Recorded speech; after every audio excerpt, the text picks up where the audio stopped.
আসসালামু আলাইকুম।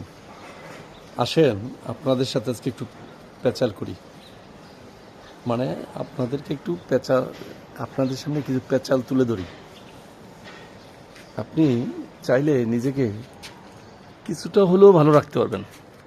সব কিছু আপনার মনের মতো হবে না যদিও, তারপরেও কিছু কিছু ভালো লাগা আপনি বিভিন্নভাবে উপস্থাপন করতে পারবেন। তেমনই একটা ভালো লাগা হচ্ছে আপনার শখের জিনিস কাছে রাখা, তার আলোকে শখের জিনিসটাকে একটু সুন্দর করে সাজানো, মডিফাই করা। তো আমার কাছে গ্রামের সৌন্দর্য খুবই ভালো লাগে। ফুল হলে তো কথাই নাই। তো এবার শীতে আমি আমার ছাদ বাগানে, আমার বলতে আমি যে বাড়িতে ভাড়া থাকি সেই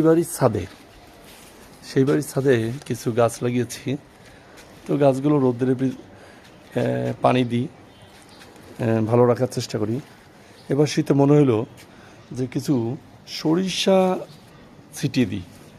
সরিষা ছিটিয়ে দিলে সরিষা ফুল হবে, দেখতে ভালো লাগবে। এটার কোনো বেনিফিট নাই, ফিনান্সিয়ালভাবে কোনো বেনিফিট নাই, তবে মেন্টালি খুবই একটা বেনিফিট। এই টুলটা আমি বসে থাকবো, আমার পিঠে রোদ লাগবে, আর আমি বসে সে বাগানটা দেখব। আমার কাছে অসাধারণ সুন্দর লাগে। তো কিছুই না, আপনার ভালো লাগে বই পড়তে, সুন্দর সুন্দর বই কালেকশন করা। সেই বইগুলো কোথায় বসে পড়লে ভালো লাগবে, এভাবে অনেক জিনিস আপনি সাজিয়ে নিতে পারেন। জীবন পরিপূর্ণ না, শতভাগ শতভাগ শান্তিও নিশ্চিত করা সম্ভব না। তার ভিতরে যতটুকু ভালো থাকেন, অসুস্থ থাকি, ফ্যামিলি থেকে দূরে থাকি, ফ্যামিলি দ্যাট মিন বাবা মা, আত্মীয় স্বজন, বাবা মা তো নাই, চলে গিয়েছে, আত্মীয় স্বজন থেকে দূরে থাকি, আমার বাচ্চাদের নিয়ে পুরান ঢাকাতেই থাকি। তো অনেক সময় মন খুব উদাস হয়ে যায়। সেই বাল্যকালের বন্ধুদের কথা মনে পড়ে, যে ভাইদের সাথে বেশি সময় কাটাতাম সেই ভাইদের কথা খুব মনে পড়ে। তো মন খারাপ হয়ে যায়। কিন্তু এই মন খারাপের ভিতরেও, এই জ্যাম জটের ভিতরেও নিজে একটা সুন্দর ছোট বাগান করার চেষ্টা করেছি। যদিও অন্যের ছাদ, কিন্তু বাড়িওয়ালা খুবই ভালো মানুষ, আমাকে এটা ব্যবহার করার সুযোগ দিয়েছে। আমি ছাদে কিছু গাছ লাগিয়ে সেই ছোটোবেলার স্মৃতিচারণ করি। যখন গ্রামে বেড়াইতে যাইতাম, গ্রামের চাতালে বা চকে বসে রোদ পোয়াইতাম, তখন দেখতাম পাশে সরিষা ফুল অথবা ধান ক্ষেত। এখানে এতটুকু সরিষা গাছেও কত মৌমাছি চলে আসছে এখানে, ওড়াউড়ি করছে, যে যার কাজে ব্যস্ত। ঠিক আমি যেমন ব্যস্ত আছি আপনাদেরকে একটা ভিডিও দেখানোর জন্য। আমার ইউটিউব চ্যানেলে মাশাআল্লাহ অনেক ফলোয়ার্স, কিন্তু সাবস্ক্রাইবার, কিন্তু আমি কখনোই বড় ভিডিও তেমন দেখানো হয় না।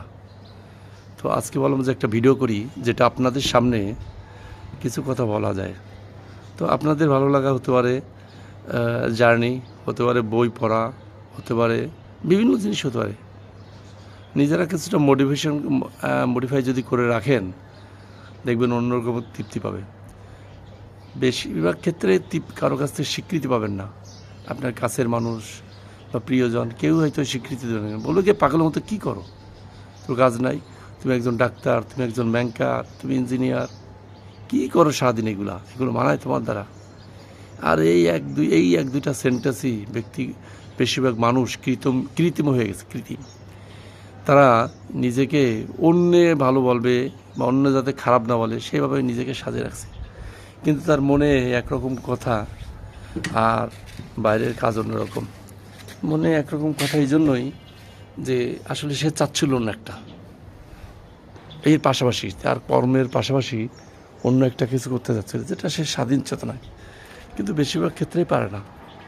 ওয়াইফ পছন্দ করে না, অনেক ক্ষেত্রে মা পছন্দ করে না, সন্তানেরা কী বলবে, অফিসের বস যদি জানে, সে কোন নেগেটিভ সেন্স নেবে, নানান রকম।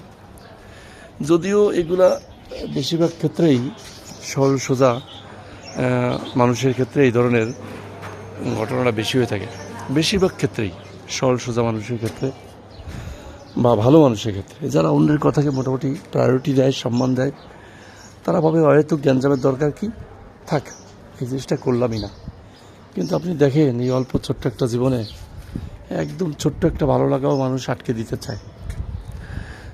দিতে চায় আপনার কিছুটা খামখেয়ালি করার যে স্বাধীনতা, এটাও আটকে দিতে চায়। তো যাই হোক, এর ভিতরে আপনাদের সামনে অনেক সময় কথা বললাম। আপনারা কিছু ন্যাচারাল বিষয় কাছে রাখবেন, দেখবেন মনটা অনেক ভালো লাগবে, অনেক। ওকে, সাবস্ক্রাইব করে পাশে থাকবেন। আসসালামু আলাইকুম।